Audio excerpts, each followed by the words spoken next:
เบิร์ดเอาเพิ่นให้แล้ว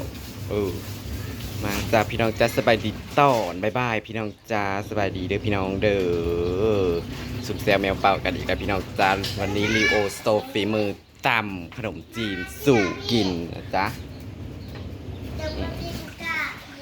ตำขนมจีนพี่น้องโอ้ยหอนๆอันนี้ต้องตำอย่างเดียวเท่านั้นจ้า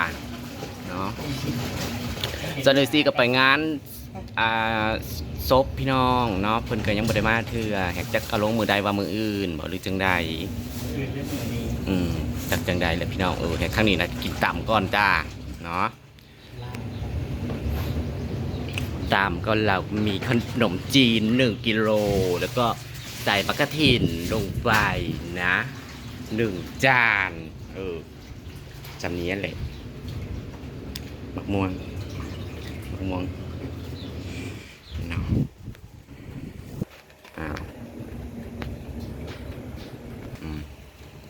มาจะเอาคนปุ่นไปเศษสลาวนำให้มันแตกก่อนพี่น้องเอ้ยจื้อหนากันเลยกันกินต่ำจ้าเล่นหนากันเราต้องกินต่ำอย่างเดียวพี่น้องเอ้ยเฮ็ดจึงได้สนากินเฮ็ดทอนก็ยังไม่ทันได้ออกพี่น้องเอ้ยถ้าสิไปหากับมันบ่ออกทางอื่นขนาดไปคูดแม่งกินนู่นมือแล้วก็มันก็อยากนี่อยู่ว่าบอกง่ายๆแต่ว่ามันแห้งย่างหอดที่มันหอดตกกระดาพอมาหลักปอกแป๊กมาทั้งอันมือเจ้านี่ทั้งท่าเดือสบู่ใส่ผ้าโต๊ะบ้าแข็งๆจนนำอังรุนว่าคนสิโตอะไรก็หมดลงไปจ้าสูตรความอร่อยบ่ค่อยจะได้เกาะกุ้มเหมือนดอกช่วงนี้กับพี่น้องมีแต่ผู้มีทางเมื่อกับไปหาไทยนาแดดแป้งกินง่ายกุ้มไทยนาโอ้ยพี่น้องอุกอังแต่ละคนเนาะพี่น้องอีนันแดดว่าสั่งแดดมาหาแดดไปหาไทยนาแต่เศร้าแบบมันบ่ไทยเท่ากันตอนนั้นถึงเราของเขากลายมาว่าเขาแนมหาเปิดกับโปรเจกต์เล่นแต่ซาออกไปไทยนาตอนแดดแดดใหม่แดดจีพี่น้องเอ้ย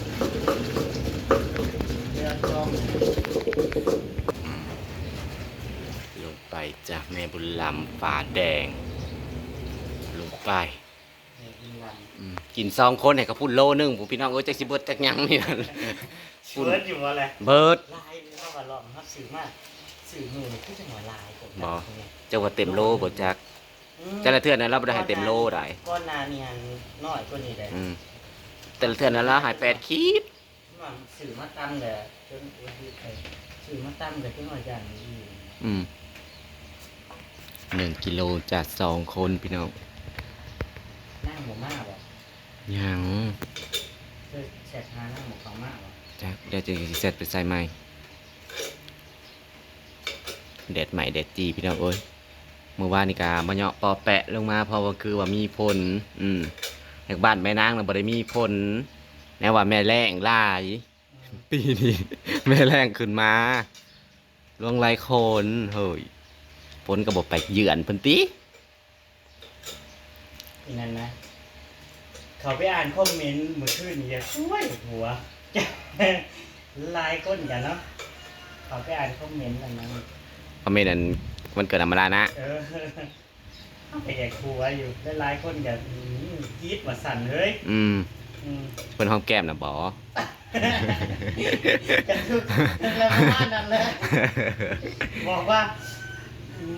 บางคอมเมนต์ก็บอกว่าไงไห้พอเซียวมันลาวมันจะคือบ่เฮ้ยถึงมันจะอย่างนั้นนะ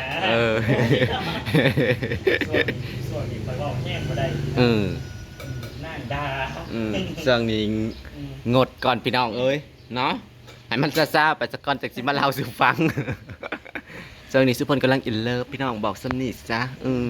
เนาะความไลฟ์บ่ได้เฮาก็ลุ้นต่อไปพี่น้องก็ว่าสิเป็นแนวใดเนาะแล้วก็เรื่องนี้ยังบ่จบจ้า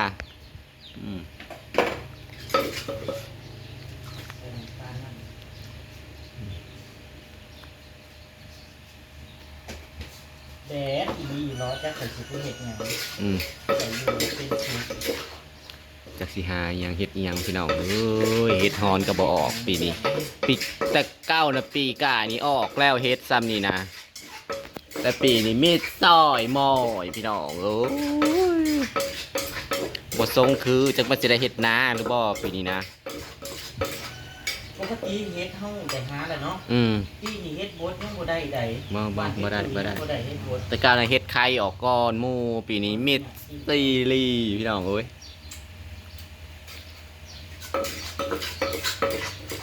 แต่แซ่บ อืม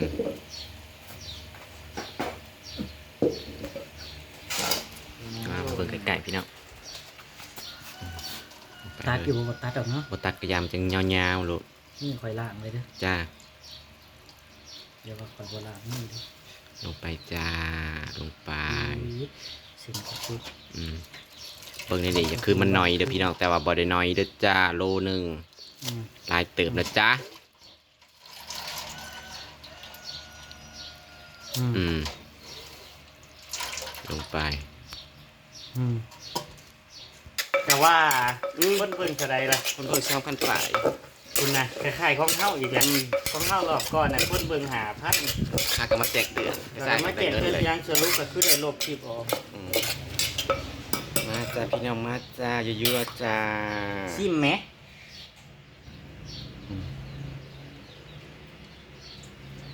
เป็นจังไดพี่น้องเป็นจังไดแต่กินแต่ยังอยู่บ่ ซิมมึงเฮ้ย ระยะมือยวมเด้อพี่น้องเด้อกิน2คนเท่านี้แหละ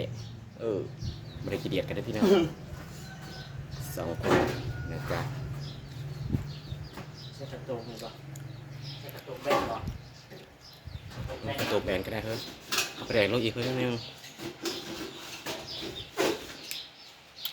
ปลาลงไปสิกเล็กน้อยนะจ๊ะ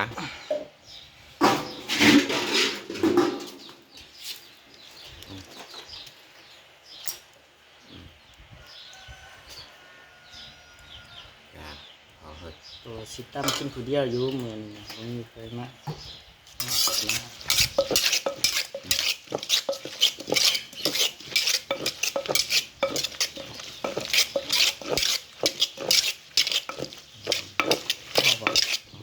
ชิมใหม่ดิ ซีมกินกินอีกเลย2นี่ ซีมคาโคกอีกแล้วเงาเยืดพี่น้อง แซ่บอยู่พอแล้วเนาะเอาวะ พอแล้วจะมันสิเข้ม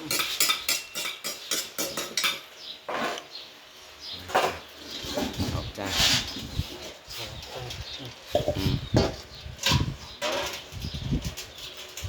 ลมพี่น้องเสียงตึ๊ดลงไปจ้า เผ็ดเยอะเลย บ่เผ็ดกันได้ ต้องให้ใส่ลายอยู่เลยที่เผ็ดขวด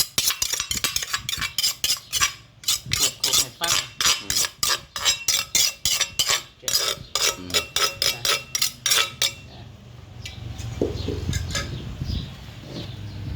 ยั่วๆจ้ะพี่น้องยั่วๆจ้าตามขับปูนฝีมือรีโอจ้ะพี่น้อง ไปพี่น้องไปกินน้ำกันจ้า ที่เท้าเป็นแดดอยู่ มาพี่น้องไปกินน้ำกันจ้ากิน2คนจับนี่นะจ๊ะสบายดีเลยพี่น้อง สบายดี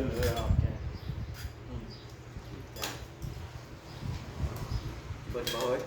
2 คนแต่เก่า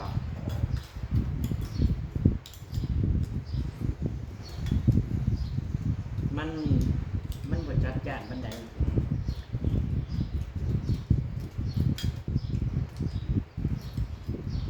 คิดว่านั่งเนี่ยมากเปิดประตูมากเลยก่อนนั่งมากบดลืมเบิ่งแสบตอนนั้นแสบมาก ก็สบายใจพี่น้องไปช่วยกันติดตั้งไปนั่นแหละมีแนว ว่าสิเสียนั่งอยู่นั่งคนนั่งไปใส่อยู่ถือว่าไม่แค่ไหนเดี๋ยวมันเลยเอาลงมาว่ะ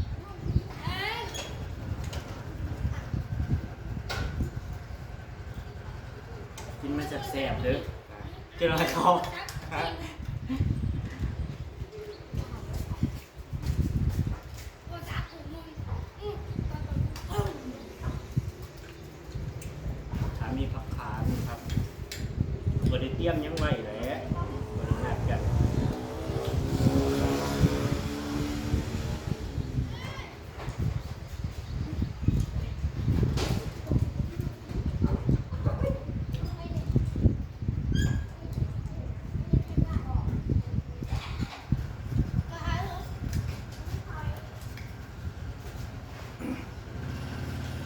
ไปนั่งไปซอยงานศพเขางานศพพยาบาลไปแต่11 โมงไปแต่11 โมงกว่า ไหนบ้างสี่อ พ ย่าง ยาบาลเสียพี่น้องเสียหมู่บ้านนี่เสียมือ มือซื้อหรือมือซื้อหรือซ้ำมือนี้ก่อน นั่น ซ้ำมือนี้ แต่ว่าเขาจะลงปาง มือว่าเป็นวนทางพี่น้องก็จะไปดูกันก่อน ว่ามันทำคือมันแพงเนาะ แล้วการวัดทาง ทุ ทุ ก ก ว่า วัน เขาลงมือทำมาพอดีจ้า ส่วนดินกันเนี้ย ทำไมไม่เป็นคนดินฮะ แบบปานนึงต้องทางคนถึงน้องจ้อง มันหุ่มเลย ดินกันยังขนบ่แล้วพี่น้องยังบ่ทันแล้วสักกองเลยมื้อเช้านี่แดดแห้งแดดแล้วก็มื้อไงบ่ไหวเด้อมื้อเช้านี่จะสิเป็นลมตากแป๊บเดียวนะ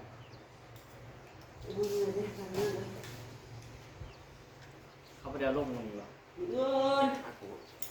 วันอังคาร ทาง เขา ร ล ถ ม ที่บ้านเอาวันอังคารแต่ว่าเขาเห็นกับลุง รอ วันอังคารมันเป็นวันแข็งเนาะ วัดแข้งเลยแหงลุงบ่ได้เกี่ยวพุดจังบ่ลงสวัสดีจ้า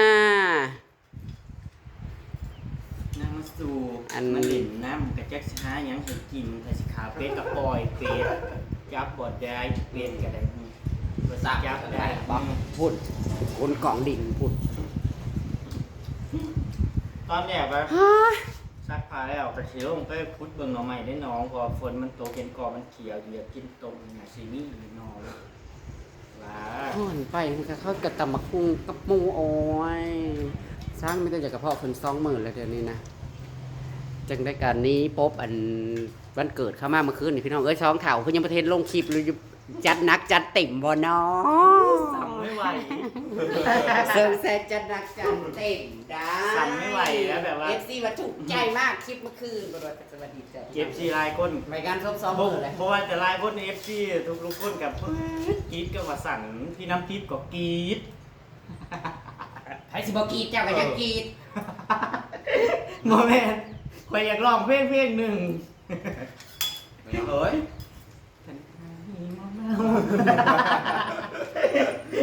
มีสิบว่า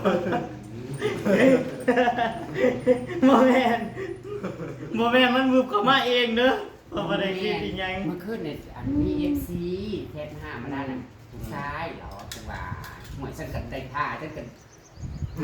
ไล่มานะคะเป็นหึงหวงกันอะไรไม่ได้มีสถานะ อะไรจะหึงขนาดนั้นว่าหรอ อันนี้ผมไปว่า แต่เมื่อคืนนี่แบบหอมโซ่ บอมือคืนนี่ช็อตมีช็อตหนึ่งที่ผมมีไฟถ่ายท่านเงียบไปงานเนาะผมมีไฟแต่อันนี้ขอบอกว่าเอาได้บอกจริงเดี๋ยวนี้เต็ม เฮ้ย วัดตุก เฮ้ยเมื่อกี้นี่พี่แถวกะทำได้ไหมพื้นนะพี่ดอกบ่มีนะว่า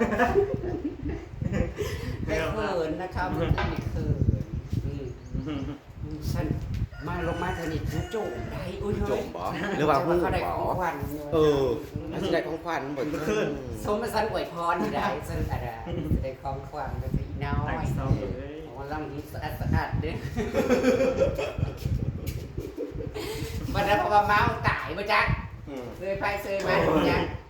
กะสิเมานั่นแหละมึงเข้าไปแล้วบ่ได้ยังดอก แต่นั่งกับเราไปเมานั่งไปกินนั่งไปเรียน ตอนเขาไปหอดเขายางกับแฟตอนนั่งแต่งนั่งแบบ พบจ้า นั่งวะ พบอันคนไทยเวียงจ้าคนสวรรค์พบคนไทยเวียงบ่ไหว้คำขึ้นต่ำอะไรกับเบิดคนไทยเวียงมักต่ำเด้อจ้า ยังหอดนาทีซ้ำแก้วเลยไปสุ นั่นน่ะทำแล้วเจ้าจะไปเอาออก มาเขากินเพื่อเขาก็หยินใส่เองนะเฮ้ยเขาหยินใส่เองเพื่อนก็บอก ว่าฮักคัดมันว่าเฮาเนี่ยมันบ่ได้เมาแต่ว่ามันกลืนบ่ลง เขาคืนบ่ลงไง เบียร์นะสู้ บ่มันกึบบ่อยมันก็คืนบ่ลงใดท่านสิเว้ากันได้ครับ เมื่อคืนนี่ก็เป็นตามีแห้งนะเพื่อนสาวพี่น้องเอ้ยจังฟอร์ดว่า4จ้า6ฟอร์ดได้ คื คืนนี้เป็นใบมันจะเปิ้ลเนาะ เมื่อคืนนี่กับฟ้าห้องนี่เปลี่ยนเลยเฮ้ย บ่ ฝนสิตกกับดินกับสิซ้ำน้อยหนึงอะไรเนาะหน้าทงเนาะไอ้นั่น เขาน่ะซ้ำแดง กระซ้ำอยู่ได้เฮ้ยป้ากับห้องเหลือมอยู่เมื่อคืนนี่นั่นเป็นเปลี่ยนผ่านแม่นอยู่บุมาหอเดือนเพราะว่าบ่มีหยัง เริ่มพงแล้วจะไปหาคนดินเขาอีกโอ้ยมือนี่สร้างบันไดลงมาบุญบ้าน ไปเลย ทำไมนอกจากนี้ บุญเนี่ย ป้าไปจับผีไปเลย บ่มีหยัง สิมีหยังเขาก็กินกันคือเก่านั่นแหละในเงินป้ากิน2 คนกับพูดว่าแม่น2 โลบ่ โลนึง เขาไป โลนึงนี่ละมันนี่ หายโลเต็มบ่ เขาไปแดก มีโลเต็มโลบ่เต็ม เขาไปแดกอยู่บ่ เลือกกันอยู่เพื่อนถูกบ่เห็นบ่ไอ้นะได้เช้าน่ะบ่ท่านี่ไปท่าตอนแรกจังหวะปูสนามมื้อเช้านี่เป็นคนดินน่ะนี่สมันใจกันขาดแท้คนที่คันเอารถไปลงบ่ รถเดียวเลยดินเนี่ย 2 เป็นร้อย ยินซ้อมเลย จะ มัน สิ แพ คน ง เป็นได้แห่งเกิดน้องๆกันสองคน คนนี้ขาเป็นแล้ว มีรถกันนะเนาะแต่นะ ไม่มีรถอะไรอยู่คัน อันที่จริงอ่ะถามว่าถ้าละมู่ไงเขาดำลงเลยเนาะแล้วก็หรือว่าจังสั้นก็ดำแบบดำมองข้านยังหนอก็ยังปวดเข้ามาเลยนะแต่นี่มันดำใกล้โพจักหน้อ มั ย นก็ได้ส่วนคือเก่าเฮ้ยจะมาตรวจมาได้ มันอย่างหนอนมันก็ได้เคลียร์อยู่ข้างในอยู่ ของกิน แบบมุงล้างเป็นแบบง่าย เอา เลยเนาะ สร้างแล้วแพท ง่ายเลย มาส่งเขาเจ้า ยางไปเบิ่งข้างในน่ะง่ายใหญ่ถ้าเป็นเพื่อน เลี้ยง ห่วย เต็มที่กับ40โตเฮ้ย ถ้าสมมติว่าใส่โมเดิร์นเข้าไปนั่นน่ะห่วยคาดขนาดนั้นซ้ำเพื่อนไหนนั่นจะบอกซ้ำเพื่อนล้างหน่อยนึงคุณเด้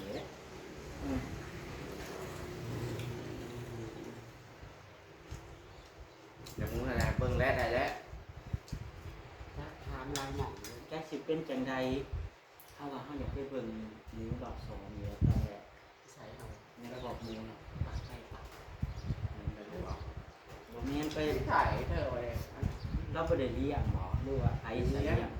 มุงมันอะไร ก็ยังเถียงกันดอกหมองเข้าไป เพราะว่าน้ำแดงกินมันน้ำแดง หันแล้วไปเรียกแล้วว่ามีหักคือออกของมึงนะก็ออกเขาเรียกแค่ว่าเขาเรียนกับข้ามีอยู่ดิที่เรียกว่า ความมีเฮ็ดธุรกิจนำกันกับเราบ่ถ้ามีนี่เป็นเป็นเอื้อยน้องกันบ่ น้องกันตะวัดลูกมุงกันนี่แหละ อ๋อ